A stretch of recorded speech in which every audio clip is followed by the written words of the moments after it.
let's talk gas tax. Gas tax. I mean, so Terry, this came out of. I got this in early January. It was a warning that came out from Senate Minority Leader Jones, Leader Brian Jones out of San Diego, and he was talking about gas prices going on up and about this potential. It's like 70 cent tax. It says somewhere around 70 cents per gallon would be the eventual increase on gasoline purchased in California. I believe that's accurate. So what I'd like to do is this. I reached out at the time, I thought, but I want to do it by video. I think it's easier for me to send the video than have to send a long email. I want to send this out to Assemblyman Lackey, who represents a portion of our valley, Assemblyman Juan Carrillo, that represents part of our valley, State Senator Rosilicie, Bogh, who represents part of our valley, and our new state senator, Suzette Valledares, and her chief of staff, who I've recently talked to, and to say, can you please send us back some information that we can, one, publish and share? I mean, I buy all my gas at Costco, and I see these big swings. When I left for the cruise, we're at $4.19. I just came back and we're at $3.93. And you usually don't see things going back. I know the price of oil has gone down, but it doesn't matter if the price of oil goes down if the price of our taxes continue to increase. Mm-hmm. And gas is something that really, chokes everybody. So I'm hoping that either, Assemblyman Lackey or Carrillo or Senator Rosilicie, Bogh or Valdes staff can send us back something that we can publish, put on our website, send it out, the Board of Realtors, because it impacts all of us, and especially because we're out here in the hinterlands, like you are in Palmdale and Lancaster. So, yep. I got one more. Make that one more topic for travelers. Cajon Pass. Terry, I was on my way to see a very dear two friends, actually three friends. Dr. Joe Dutton, Dr.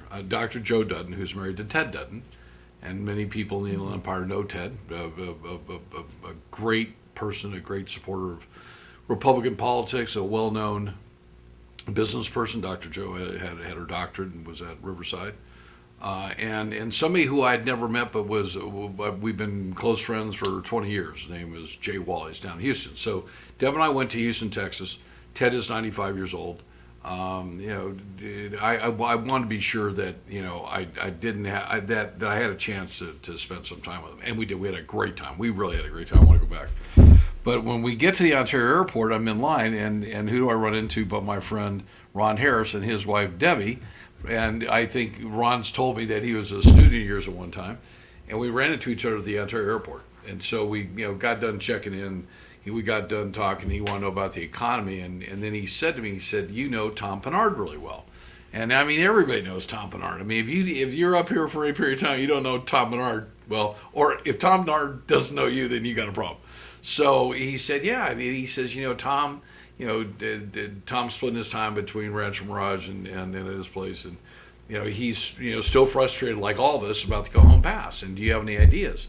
And so I'm sitting on the plane, and I got up and I walked down and I said, yeah, it's got probably the biggest Facebook group of Pain in the Pass of any group that we have up here, and there's not a day that VVNG is not writing about a truck, somebody getting killed. I mean, it's just horrendous, and why we've allowed this.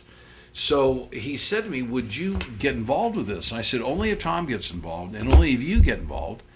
And then so I came back and I saw Ron again in the gym. Well, at the gym, I've got a really good friend, a guy who I just have a ton of respect for. His name's Randy Dewey. So Randy is fully retired. His wife Pat worked for Kaiser, but Randy was in construction and built hundreds of miles of roads and dams and bridges and all kinds of stuff. And his lasting 20 years were with granite. So there's nothing he can't build he doesn't understand. So we kind of talked, and Ron came down the gym, and now we got him on the kind of the early morning deal.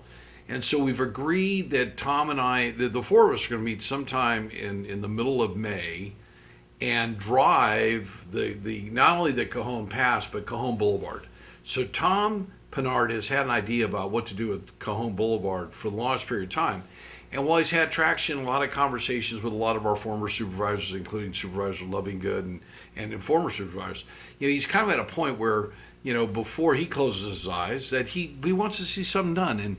And I have just a ton of respect for Tom. So it's kind of a motivation to, kind of get something done. So I reached out to somebody who I know in the county, in county transportation. I really have a lot of respect for. I'm not going to use their name because I just don't want to. But the person said to me, Joe, I'm going to be frank with you. The county doesn't have the money, and the state doesn't want to spend any money down here. The state does not want areas like the high desert, the Antelope Valley. They don't want rural sprawl. They want us all, and I think we all know this, they want us to live down along the rail in Glendale and Montclair and East LA, and they want us to live in apartments above commercial, and we don't have cars, and we all take the train. That's really what they want.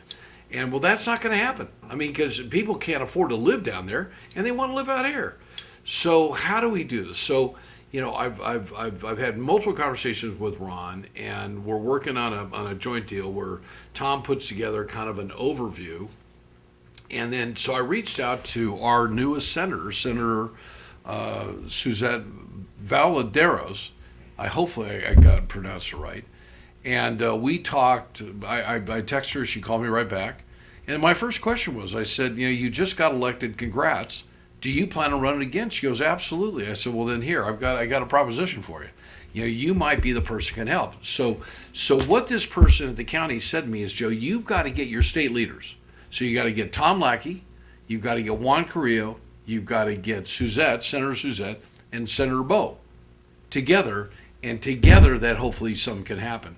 So that's what kind of the push is. So I'm going to send you. So with her help, and I received a really nice phone call. I want to look this gentleman's name up, Charles Navarro. So Charles reached out to me. He's Suzette, Senator Suzette's chief of staff. So we're trying to figure out how we can gain some traction, and then really kind of not bring political pressure, but how we can all work together to do something. Terry, with the amount of growth that we see up here and doubling the size in the next 20 years, there's no way the pass is going to make it. There's just no way. And so last week when Deb and I flew back from our cruise, when you take when you're going up the hill, you go from 5 lanes, then you go to 4 lanes, then you go back to 5 lanes, then you go to 3 lanes. It's not sustainable. So for those watching, I'm not telling you this to do a that-a-boy. I am going to meet with Tom Pennard, and we're going to have lunch and drive that and come with some suggestions. I'm going to ask Randy if he's got any opinions from a construction standpoint, because he just understands common sense. He's a common sense guy. Plus, he's built it to say, is this possible or if it's not? So I'll bring you up to date probably in our June session to tell you where we're at, and hopefully we're going to make some progress. Very good. So, and I want to thank Tom, Ron, and Randy for doing this. I want to put a big shout out to Senator Suzette, hopefully to Assemblymen Lackey, Juan Carrillo, and Senator Rosilicie. I really appreciate your help. And Chris Navarro.